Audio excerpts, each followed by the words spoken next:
Salve, salve galera bonita aí do oitavo ano, tudo bem com vocês? Espero que estejam bem, que estejam estudando bastante e principalmente aprendendo. Hoje nós vamos falar de treta, confusão, conflito. Vamos falar hoje sobre algumas, não dá pra gente ver, todo o Brasil é muito grande, algumas das revoltas que aconteceram durante o período colonial brasileiro. É importante a gente perceber que, de um modo geral, às vezes a gente fala que o Brasil é pacífico, que o Brasil não tem muitas revoltas, mas olha, não foi isso que aconteceu. Muita confusão aconteceu em vários períodos da história. Mas hoje a gente vai ver o período em que o Brasil era de dominação, controle português, ou seja, o Brasil colônia. Não se esqueçam que durante a colônia o Brasil tinha que responder diretamente a Portugal e, consequentemente, a exploração era muito grande. Portugal, sempre que tinha alguma necessidade, ficava olhando, deixa eu dar uma olhadinha naquela colônia, deixa eu ver o que eu tenho que arrumar de lá, o que dá para eu tirar de lá. E é óbvio, mexeu com o povo daqui. E isso causou diversos conflitos, diversos mesmo. Acompanhe aqui comigo, vamos dar uma olhadinha, vamos pensar um pouquinho nessa questão da violência, vamos pensar um pouquinho desses conflitos ontem e hoje. Acompanhe comigo aí. Descontentamentos e rebeliões coloniais. Vamos dar uma olhadinha então nesse conjunto de tretas, de confusões, de revoltas que aconteceram no nosso país. Mas antes da gente olhar o passado, dá uma olhadinha comigo aqui no presente. Olha só essas reportagens. Rio agoniza.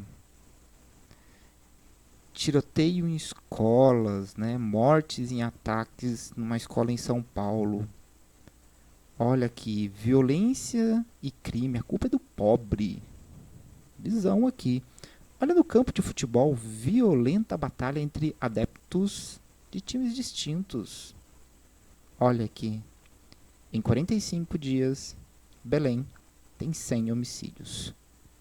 Gente, podemos ver que em comum, revolta não é uma coisa do Brasil colônia. Conflitos é uma coisa que a gente pode perceber hoje. Olha essa charge. Dá uma interpretada nela. Pronto, filhinha. Agora você já pode ir para a escola. E olha o que ele quer dizer com isso. Infelizmente, são notícias que a gente vê aí no nosso dia a dia de revoltas e problemas que acontecem em muitos locais. Agora, olha essas imagens um pouco mais antigas.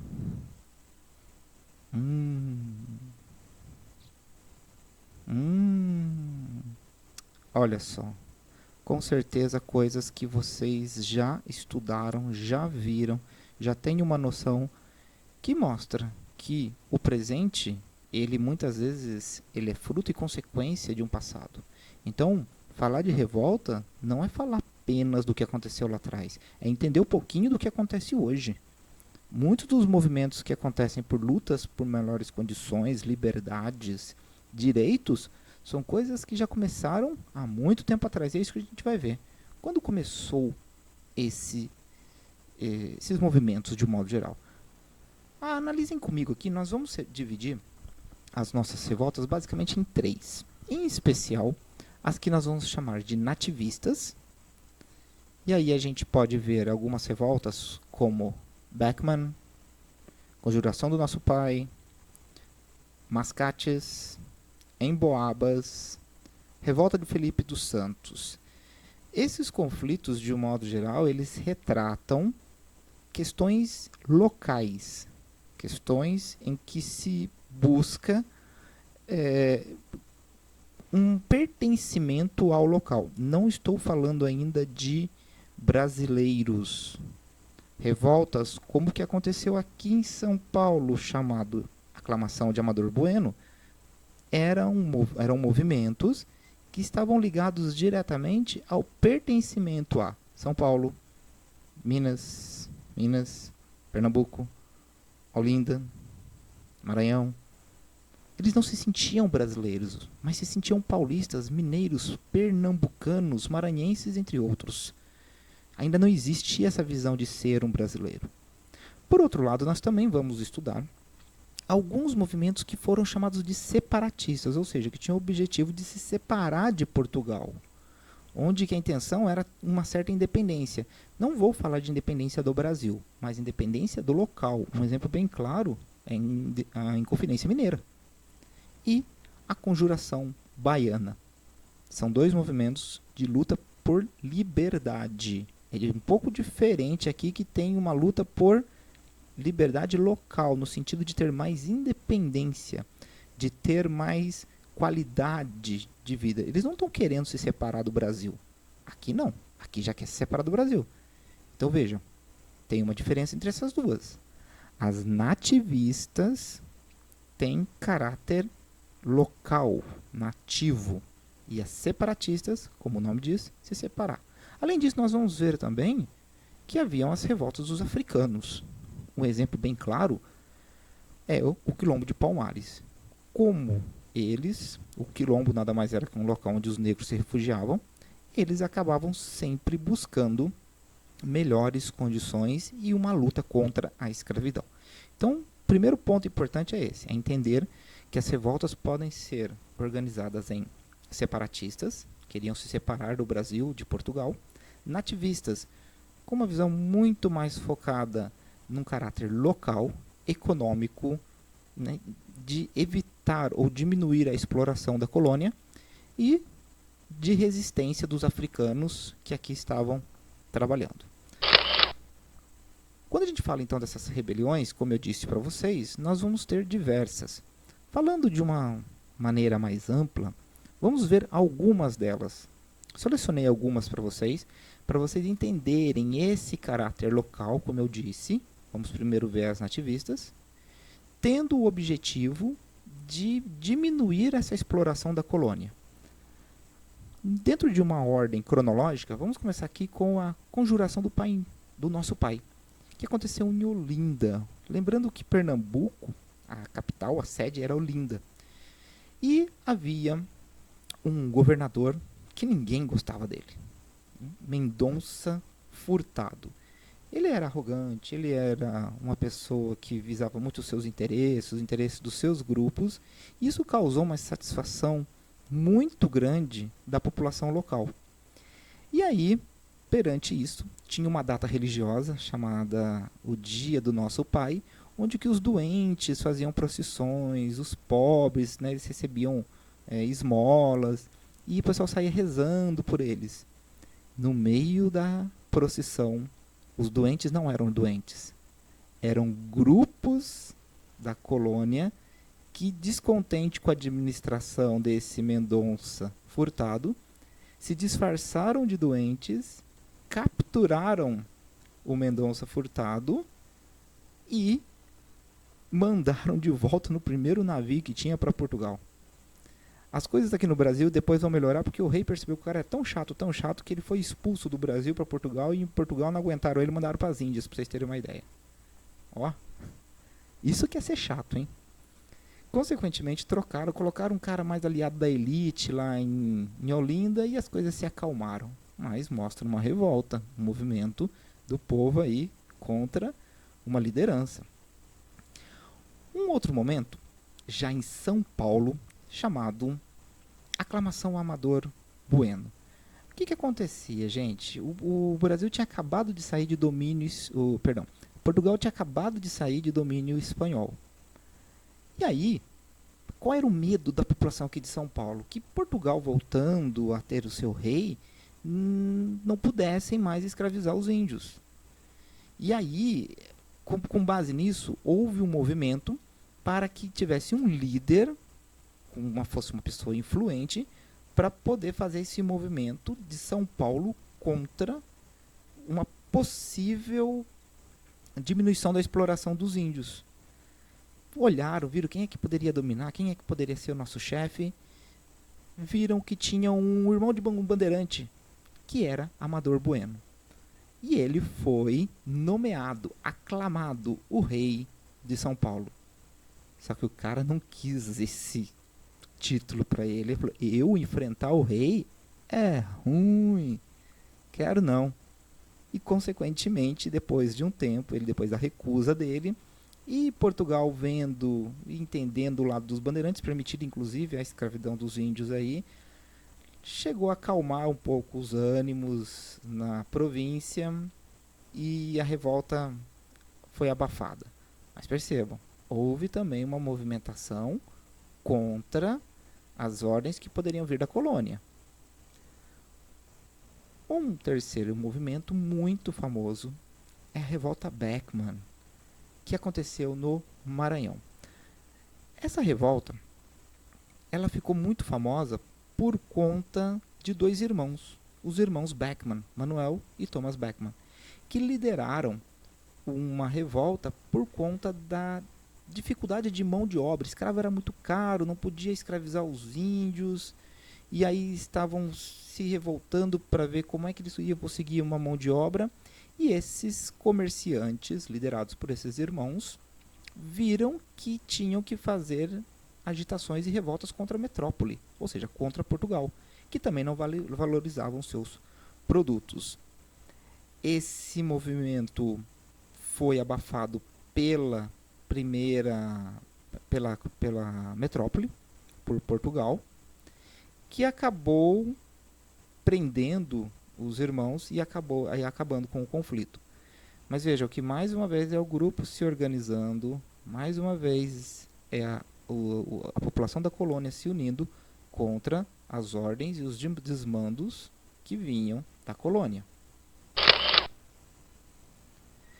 Um outro conflito que aconteceu em Minas Gerais, agora já começando a falar de ouro, foi ligado à Guerra dos Emboabas.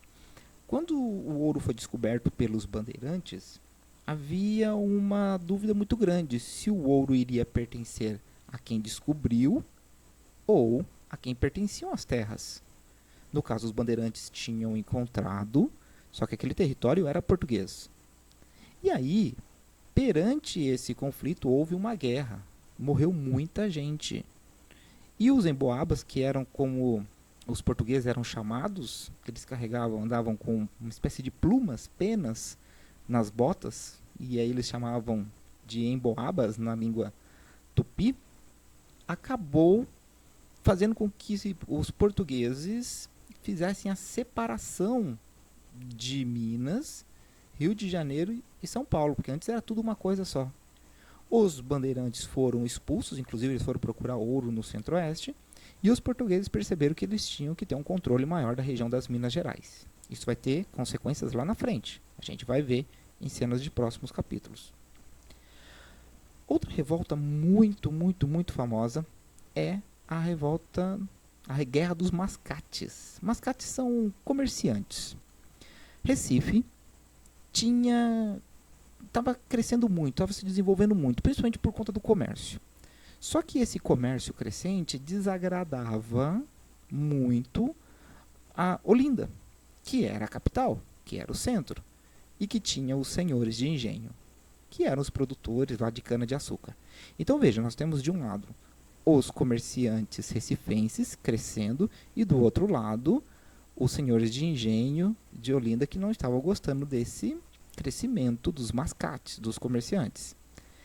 Com a crise que vai ter no açúcar por conta da concorrência de outras regiões, Recife cria um movimento para se tornar independente de Olinda e criar a sua Câmara Municipal, o seu prefeito, os seus vereadores com as suas leis. E essa revolta acabou sendo apoiada pelos portugueses, que acabaram separando o Recife de Olinda, que apesar de estar muito próxima uma da outra, fez com que surgissem duas cidades distintas. E aí a revolta acabou sendo abafada também. Mais uma vez, voltando para Minas Gerais. Percebam a cronologia, gente. Percebam que a gente está caminhando no sentido de uma linha do tempo. Foi com relação à revolta de Filipe dos Santos. Filipe dos Santos era um tropeiro, era uma pessoa que transportava os produtos na época em tropas de animais. E o governo português, com a intenção de reforçar a sua administração na região, olha, como consequência até da Guerra dos Emboabas, criou uma coisa chamada Casa de Fundição. Todo o ouro que era encontrado teria que ser levado para as casas de fundição. e, consequentemente, pesado, tirado parte dos impostos, coisa que desagradou muito a população da época. Filipe dos Santos conseguiu juntar um movimento, um grupo, se revoltaram, fizeram uma batalha séria na região de Vila Rica. No entanto, ele foi preso. Ele foi esquartejado e seus pedaços ficaram expostos por vários caminhos de Minas Gerais para mostrar que se fizessem a mesma coisa, teriam o mesmo rumo. Aviso importantíssimo. Atenção, atenção. Todos anotando aviso importante. Esses movimentos nativistas, eles estão ligados a questões econômicas, a questões locais, a questões de cultura local. Não pensem que eles estão preocupados com o Brasil. Tá? A preocupação deles é econômica. A questão, eles não estão preocupados. Eu amo o meu território, eu amo... Não, não é isso. Eles estão preocupados com questões ligadas ao dinheiro, à economia. Então, não vá pensar que eles estavam lutando para conseguir a liberdade, a autonomia. Eu amo a minha terra, por isso que eu vou... Não, não tem isso. Sem romantismo. Eram questões locais. Viram quanta revolta? Viram quantos movimentos que agitaram o Brasil colônia? Gente, será que eu tenho que decorar todos esses nomes, todas essas datas, todos esses fatos? Não, gente, não é o mais importante. O que você tem que entender é que houve conflitos em que fez com que alguns grupos, dentro dos seus interesses econômicos, lutassem pelos seus direitos, pelas suas vantagens, pelo seu lucro. Tá? Não se esqueçam disso, que é o mais importante. Tá bom? Agora, nós vamos passar por um outro grupo que lutou muito, não é nem por uma questão local, mas é por uma questão pessoal. Vamos falar dos negros. Vamos falar dos quilombos, que eram locais onde que os negros que fugiam conseguiam se organizar em grupos que iam tentar manter as mesmas práticas, costumes que eles traziam da África. O maior de todos, o Quilombo de Palmares. Com vocês, Palmares. O Quilombo de Palmares. Vocês já devem ter ouvido falar já do Quilombo de Palmares. Vocês já devem ter falado de Zumbi de Palmares. E é isso que a gente vai estudar agora um pouquinho. A princípio nós vimos as revoltas nativistas e agora vamos falar sobre os movimentos negros no Brasil. Foram muitos, não dá para a gente falar de todos, mas a gente tem que entender de que forma que os negros atuaram. A primeira coisa que a gente tem que entender é que um quilombo, ele era um local no qual os negros que fugiam das fazendas, eles tentavam viver mantendo as suas tradições. Dá uma olhadinha nesse mapa atual, quantos quilombos que nós temos já confirmados, né, os de verdinhos, e quilombos que ainda estão em processo de legalização. Hoje os quilombos, as comunidades quilombolas, que a gente chama, eles têm diversos direitos. Direitos inclusive de terra. E há um movimento muito grande nesse sentido. Nesses locais eles mantinham tradições africanas, eles viviam de maneira livre, eles tinham até um comércio, muitos eram maiores do que cidades até. Esses quilombos, eles eram organizados para não só viver conforme era na África, mas também eles ajudavam a organizar as fugas nas fazendas, a comprar a liberdade dos negros. Era muito comum eles até manterem relações comerciais com outros, com a população local. Só que não preciso dizer para vocês o quanto que eles eram uma ameaça para a visão escravocrata da época. Não preciso dizer para vocês o quanto que isso era mal visto naquele período. Um exemplo bem claro aconteceu aqui, nesta região. Nós estamos nos referindo ao Quilombo de Palmares. Palmares, ele era localizado na Serra da Barriga, entre Pernambuco, olha aqui no mapa aqui para vocês verem, entre Pernambuco e Alagoas. Né? Esse quilombo ele durou 100 anos praticamente, gente. Você imagina 100 anos de fuga, 100 anos de luta, 100 anos em que eles estavam cada vez mais buscando as suas liberdades. E ele chegou a ter de 20 a 30 mil quilombolas, ou seja, de pessoas morando lá. Gente, isso era muito maior do que muitas cidades. Né? Não, para vocês terem uma ideia, o Quilombo de Palmares não era um lugar. Era uma região onde tinham vários vilarejos. Né? O principal aqui é a região de Macaco, por exemplo. Né? E um dos líderes era chamado de Gangazumba. Ele conseguiu unificar todos e fazer com que toda essa região se formasse como um território único. E começou a lutar muito para impedir que essa região fosse invadida. Só que houve muito confronto, principalmente após a expulsão dos holandeses. O preço de escravos subiu muito, então perder escravo para essas regiões tinha um prejuízo muito maior. Então, com os holandeses sendo expulsos do Nordeste brasileiro, eles começam a ter ataques cada vez mais constantes para recuperar esses escravos. E as estratégias acabam mudando um pouco. Perante isso, foi feita uma estratégia diferente. Ao invés de atacar, porque eles sempre eram derrotados, né, os portugueses sempre eram derrotados, foi tentado fazer um acordo de paz. Gangazumba e os líderes portugueses, olha que ponto, hein? Fizeram um acordo. Esse acordo dizia o seguinte: aqueles que nasceram em Palmares seriam considerados livres. Os filhos dos quilombolas nascidos em Palmares seriam livres. Aqueles que aceitassem o acordo seriam retirados da terra e receberiam uma porção de terra em outro lugar para poder viver. Todos aqueles que aceitassem o acordo, em especial os líderes. Ok? Mas nós temos alguns pontos que começou a pegar, como por exemplo, eles não poderiam mais abrigar novos escravos fugidos. E isso vai contra os princípios deles. Mas a princípio concordaram. Tá, não vamos abrigar mais escravos fugidos. Pelo menos no papel era isso. Aqueles que ajudassem e garantissem essas regras seriam considerados vassalos da coroa. Seriam considerados amigos de Portugal. Então era um acordo que a princípio parece que ia dar certo. Parece que os líderes estavam se dando bem. Mas teve um ponto em especial que causou um conflito. Que ponto é esse? Qual foi o ponto que dividiu as opiniões?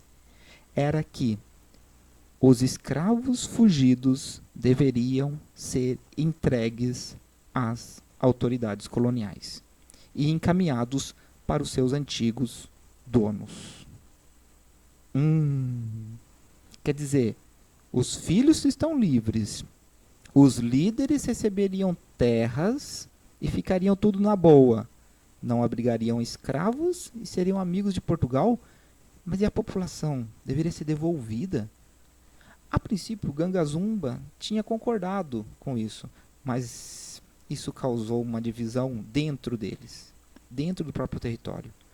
Foi aí que, depois de um momento, Gangazumba foi morto, envenenado. Se acredita que quem fez isso foi um outro líder, que era um sobrinho de Gangazumba, chamado Zumbi. Ele não admitia esse item. Ele não admitia que os escravos, que a população de Palmares voltasse a ser escravo. Não concordava com isso. Então, ele, Zumbi e Dandara, a mulher dele, fizeram toda uma movimentação para evitar esse acordo. A coroa portuguesa, percebendo que não iriam conseguir o que eles queriam, né, que era esse item, chamou um bandeirante paulista para fazer um ataque.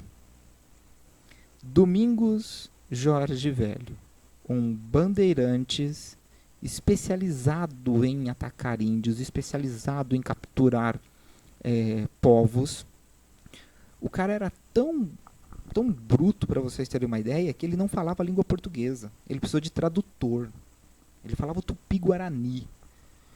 E foi acordado com ele, obviamente, que ele iria receber por isso, um ataque a Palmares. E entre 92 e 94, ele atacou, ele e o grupo dele. Eles praticamente destruíram Palmares, escravizaram os índios. E o líder, Izumbi, também foi capturado.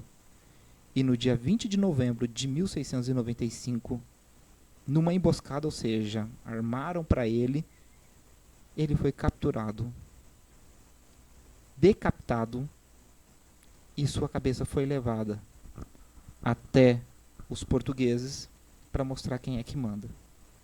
É por isso, gente, que em muitas cidades o dia 20 de novembro é considerado feriado, o dia da consciência negra, o dia em que negros lutaram contra a escravidão, não aceitaram a subordinação aí. Com isso, gente, fica uma reflexão para a gente pensar. Dos líderes, de um modo geral, que lutaram pelo Brasil. Não sou verdadeiramente livre se tiro a liberdade de outra pessoa, assim como não sou livre quando minha liberdade é tirada de mim mesmo. Nelson Mandela. Profundo, né, gente? Profundo. Liberdade é uma coisa que não dá pra gente negociar. Ser livre é uma coisa fundamental de todo o ser humano. E é meio duro ter que falar isso, né? Mas o negro é humano, sempre foi humano. Eu não tinha nem que dizer esse tipo de coisa. Mas a história nem sempre colocou o negro como sendo um ser humano. Ou se colocou de uma forma menor. Por isso as revoltas, por isso o movimento, eu estou colocando Palmares como um exemplo. Houveram diversos outros conflitos em comunidades quilombolas. Bem, a gente encerra essa primeira parte. A gente falou sobre os movimentos nativistas e nós falamos sobre os movimentos negros. No próximo momento, nós vamos ver os movimentos separatistas, mas aí já serão cenas dos nossos próximos capítulos. Valeu, pessoal, bons estudos, obrigado pela atenção de vocês. Tchau, tchau.